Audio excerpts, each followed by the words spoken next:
जगत से मन हटाओ मेरी माँ, अब प्रेम भगवान से करो। नहीं करना चाहिए प्रेम, संसार से करते करते मर जाएं।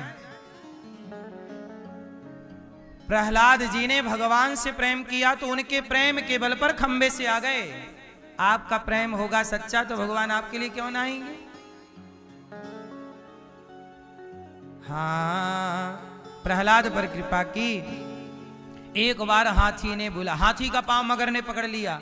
एक बार हाथी का पांव किसने पकड़ा? एक हाथी था गजेंद्र उसका नाम, पानी में नहाने गया, मगर ने पकड़ लिया पांव। अब हाथी ने बड़ा छुड़ाया, मगर ने नहीं छोड़ा। हाथी समझ गया कि मैं अंदर चला जाऊंगा, सबको बुलाया। हाथी की हथनी आ गई, पत्नियां सूंड से सूंड मिलाई, खींची। बेटा आए, बड़ा लंबा चला युद्ध। हथनियां थक गईं। हथनियां बोली, स्वामी या अंदर ही चले जाओ पूरे, या बाहर ही निकल आओ। ना हाथी अंदर आ रहा ना बाहर। अब हाथी ने देखा पत्नियां भी थक गईं तो चरने चली गईं जंगल। हाथी की बच्चे भी हाथी के कितना जोर लगाएं, सब चले गए जंगल। अब हाथी अकेला।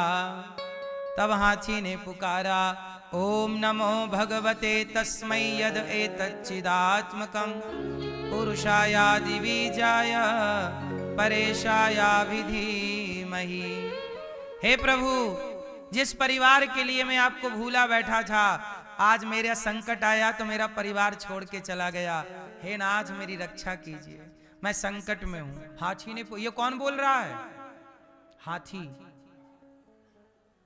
धन्य है मेरे भगवान, इंसानों की तो छोड़ दो, हाथी की पुकार भी सुन लेते हैं हमारे भगवान।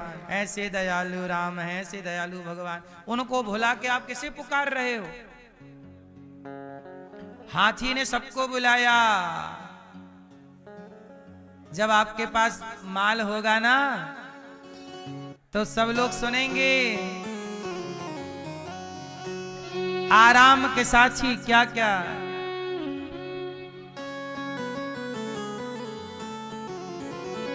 आराम के साथी क्या क्या थे, जब वक्त पड़ा तब कोई नहीं। सब दोस्त हैं अपने मतलब के, दुनिया में किसी का कोई नहीं।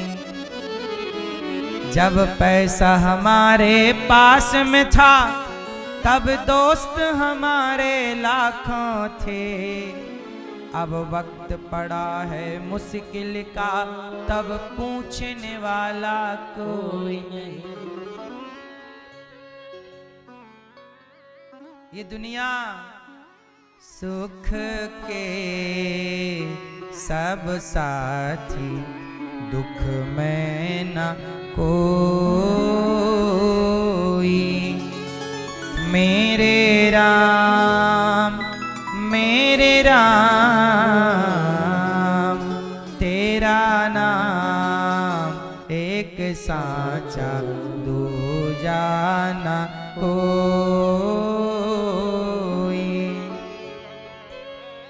सुख के सब साथी हैं।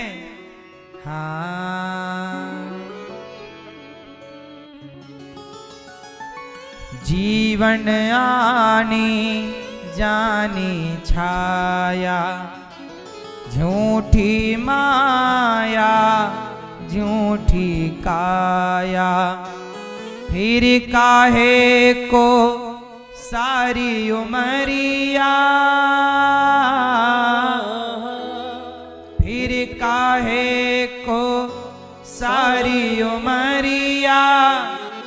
पाप की गठरी ढोई, सुख के सब साथी, दुख में न को।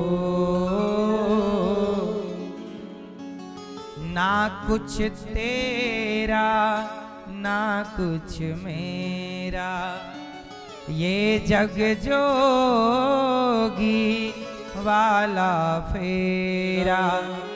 राजा हो या रंक सभी का, राजा हो या रंक सभी का। अंत एक सा होई, सुख के सब साथी। यहां पर कोई अमीर गरीब है, ईश्वर के घर गए तो सब एक दरवाजे से घुसेंगे। सबकी एक सी खातिरदारी, एक सी व्यवस्था, एक सी क्वालिटी का डंडा सबको पड़ना है। बोलो हाँ।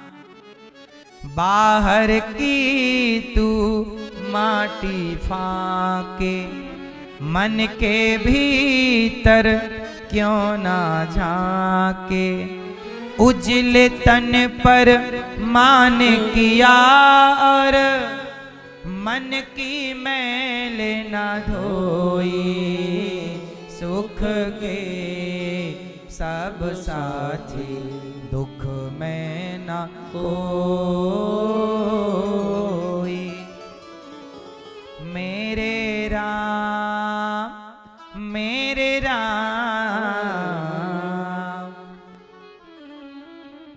मैया हाथी ने पुकारा, कोई ना आया। तब सूंड उठाई, कमल का पुष्प लगा था, तोड़ के कहा प्रभु अब कुछ नहीं है।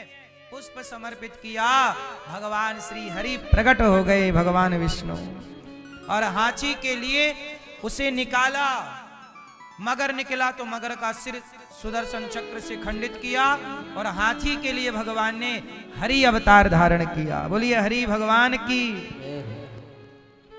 हाथी का उद्धार हुआ, हाथी पर कृपा, मगर का उद्धार हुआ।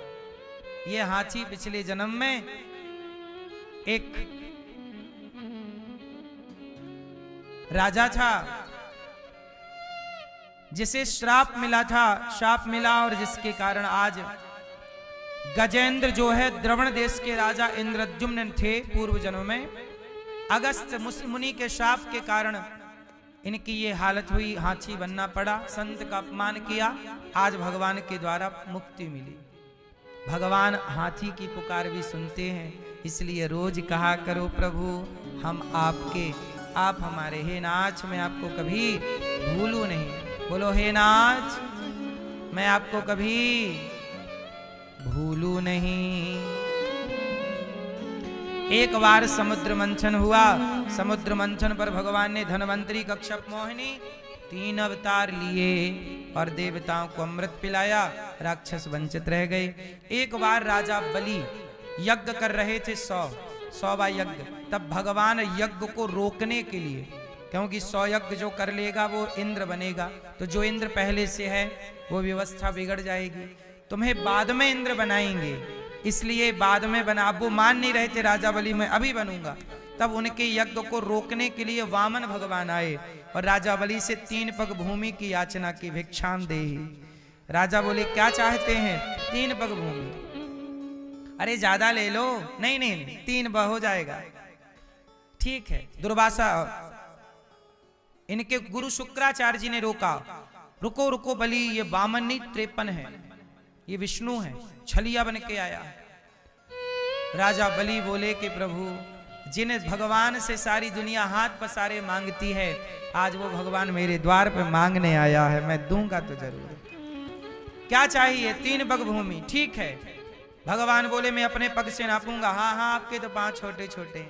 और भगवान ने संकल्प लिया, विराट रूप बनाया अपना, और पहले पग में पाताल नाप लिया, दूसरे पग में सत्यलोक, तीसरा पग कहां धरें? राजा बलि बोले प्रभु मुझे नापा है, अब मेरा अपना शरीर नाप लीजिए, आज से मैं आपका। राजा बलि के मस्तक पर पांव रखा। धन बड़ा होता है कि धन का मालिक?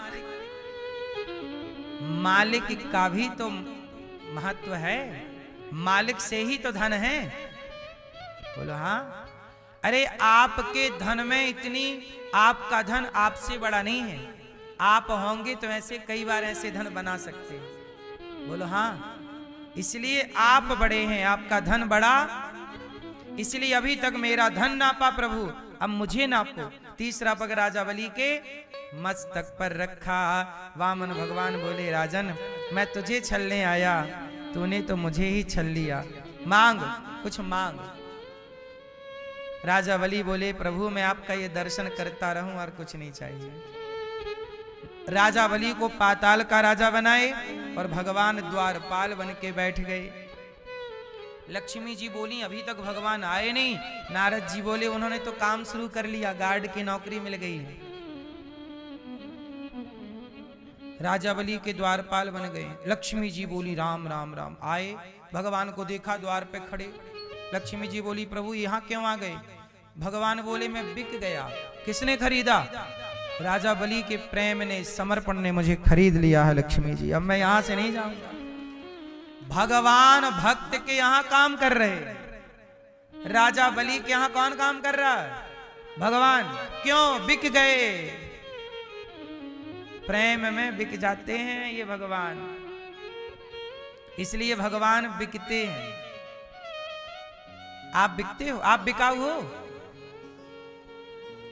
हैं? आप नहीं बिकते, भगवान बिकते हैं। क्यों? हाँ, बिक जाते हैं राम हो कोई मोल चुकाने वाला। बिक जाते हैं राम कोई हो मोल चुकाने वाला। मोल चुकाओगे तो खरीद लो। क्यों मैया? लक्ष्मी जी आई, राजा बलि को राखी बांधी और राखी बांध के राजा बलि ने कहा क्या चाहिए? बोले आपका द्वारपाल दे दो। लक्ष्मी जी द्वारपाल लेके गई। तब से रक्षाबंधन का त्योहार, सबसे पहले राजा बलि को लक्ष्मी जी ने पहली बार राखी बांधी और राखी बंधाई में भगवान लिया था। राखी बंधाई क्या ली? मां लक्ष्मी ने क्या लिया? भगवान। तो ये तब से भाई बहन, लक्ष्मी जी बहन हो गई और राजा बलि बोले तुम्हारा द्वारपाल मेरा पति है, दे दो भैया, ये मेरे पास रहे, आपके पास क्या करेगा? लक्ष्मी जी लेके चली गई। ये राजा बलि, आज भी पाताल के राजा राजा बलि हैं। हाँ, राजा बलि।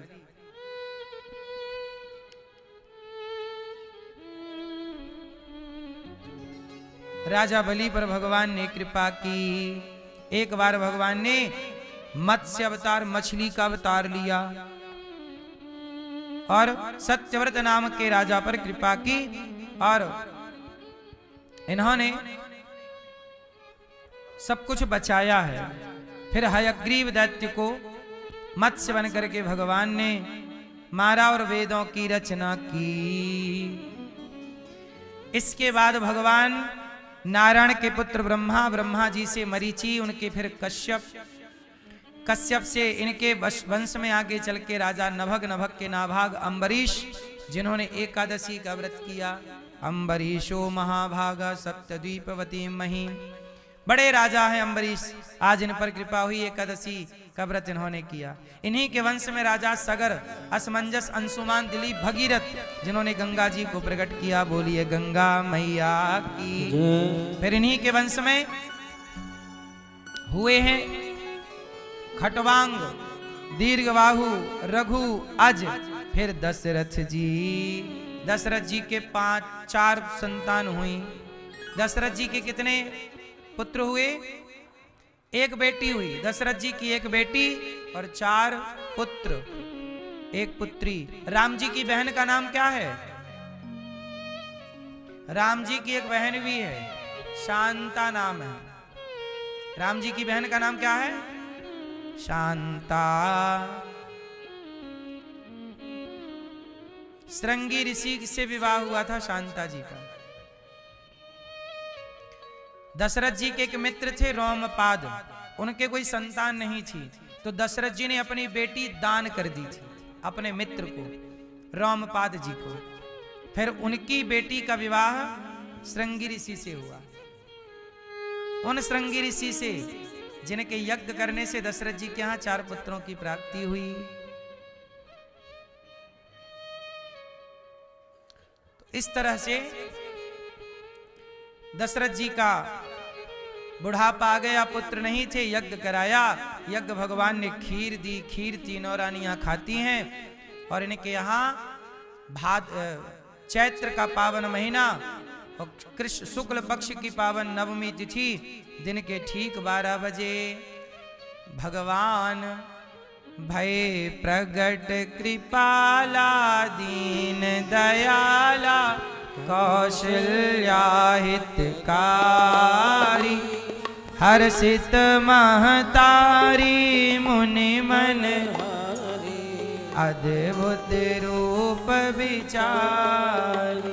प्रकट हो गए भगवान भाई प्रगट कृपाला, प्रकट हो गए। कौन कौन प्रकट हुए? पहले राम, फिर भरत जी, फिर लक्ष्मण जी, फिर शत्रुघ्न जी। चारों कैसे आए? कौशल्या जी के यहाँ राम, कैकेयी जी के यहाँ भरत और सुमित्रा मैया के यहाँ कितने बच्चे हुए हैं? मैया सुनो, शत्रुघ्न जी की माँ कौन है? शत्रुघ्न जी की माँ, हाँ सुमित्रा मैया। सुमित्रा मैया के 2, लक्ष्मण जी और चारों भैया प्रकट है गए। चारों भैया प्रकट भये, बधाई बजी, खूब उत्सव हुआ। राम जी अब बाल लीला कर रहे हैं। राम जी थोड़ा बड़े भये और राम जी बड़े भये तो राम जी को लेके विश्वामित्र जी चले गए। अहिल्या का उद्धार कराया। गौतम नारी शाप वश उपल देह धरि धीर, चरण कमल रज चाहती कृपा करो रघुवीर। अहिल्या का उद्धार कराया। पत्थर पर कृपा, सुनिए भगवान ही पत्थर के नहीं हैं, भक्त भी पत्थर के हैं। अहिल्या पत्थर की हो गई तो जब पत्थर के भक्त को भगवान ने पत्थर से प्रकट किया, जब भक्त को भगवान ने पत्थर से प्रकट किया तो भक्त भगवान को पत्थर से प्रकट क्यों नहीं कर सकता? आगे सीता जी के संग विवाह हुआ। राम लक्ष्मण को विवाह करके चारों भैयों का विवाह हुआ। वापस आए, राम जी राजा बनाने की तैयारी करने लगे। तब तक कैकेयी माँ ने षड्यंत्र खेला और राम जी को कर दे दिया 14 साल का वनवास। क्यों वनवास हुआ? क्योंकि कैकेयी ने मंथरा की बात सुन ली, दशरथ जी की बात पे यकीन नहीं हुआ। जो लोग दूसरों की बात ज्यादा सुनते हैं वो अपना घर बिगाड़ लेते हैं। उनका घर जल्दी बिगड़ता है जो दूसरों की बातें ज्यादा सुनते हैं। इसलिए दूसरों की बातें ना सुनिए, अपनों की बातें सुनिए और अपनों की बातों पर विश्वास करिए। जहां दूसरों से सलाह मिलने लग जाती है वहां घर टूटने की संभावनाएं 99% बढ़ जाती है। बोलो हाँ, सही है कि गलत है? कैकेयी माँ ने मंथरा की तो सुनी, दशरथ जी की एक ना सुनी। बोलो हाँ, क्यों? बिगाड़ लिया घर। कौशल्या माँ की ना सुनी, सलाह लेनी थी तो कौशल्या माँ से लेती। राम को बेटे को राजा बनाना था तो डायरेक्ट दशरथ जी से बात करती। ये मंथरा से सलाह लेके क्या बोलने की जरूरत थी? राम जी को 14 साल का वनवास। अच्छा, वनवास चले गए राम जी। निषाद राज पर कृपा की और केवट ने नाव में बिठाई, राम जी को पार लगाए। और इसके बाद राम जी चित्रकूट पहुंचे। भरत जी खड़ाऊ लेकर के गए हैं चरणों का दर्शन करके नंदीग्राम। और राम जी आगे गए पंचवटी। रावण सीता मैया को लेके भागा, चुरा लिया। अच्छा, सीता मैया की रक्षा किसने की? जब रावण सीता माँ को ले जा रहा था तो रावण से लड़ाई किसने की? जटायु। एक पक्षी है, नाम जटायु है। जटायु जी ने रावण से लड़ाई की। किसके लिए? सीता माँ के लिए। किसी ने जटायु से कहा, जटायु तुम्हारी ताकत ज्यादा नहीं है, रावण से जीत ना पाओगे। जटायु जी बोले, पता है कि मेरी ताकत कम है, मैं रावण से जीत ना पाऊंगा, लेकिन सीता माँ जा रही हो, एक नारी संकट में हो और मैं उसकी रक्षा के लिए कुछ ना करूं, उससे अच्छा मर जाने से अच्छा है। देखो, हमने नारी की रक्षा के लिए कुछ नहीं किया, ये तो मरने से भी बदतर है। इसलिए कम से कम उसकी रक्षा करते करते प्राण जाएंगे तो समाज को मैसेज मिलेगा कि तुम भले ना जीत पाओ पर रक्षा करने का प्रयास तो करो। तुमने प्रयास ही नहीं किया। जटायु जी ने कम से कम प्रयास तो किया, इसलिए जटायु को राम मिले। इसलिए कहता हूं, सीता मां का दुख किसने दूर करना चाहा? जटायु जी ने। इसलिए जटायु जी राम के पास नहीं गए, राम जटायु जी के पास आए, क्योंकि जटायु जी ने परोपकार के लिए, परमार्थ के लिए प्राणों का बलिदान दे दिया। भाई सारे लोग चुप बैठे थे तो जटायु भी चुप बैठते नहीं। जटायु ने जी ने कहा नहीं, मैं चुप नहीं बैठूंगा, मैं रावण से लड़ूंगा, सीता मां की रक्षा करूंगा। ऐसे ही मेरी मां नारी के सम्मान के लिए, नारी के लिए जटायु जी ने प्राणों का बलिदान दिया। किसी को तो आगे आना पड़ेगा ना। पर हित बस जिनके मन माही, किसी को तो परोपकारी बनना पड़ेगा। जरा सोचिएगा कि जब जटायु किसी नारी का सहारा बन सकता है पक्षी होकर, तो किसी बूढ़ी मां का सहारा हम और आप क्यों नहीं बन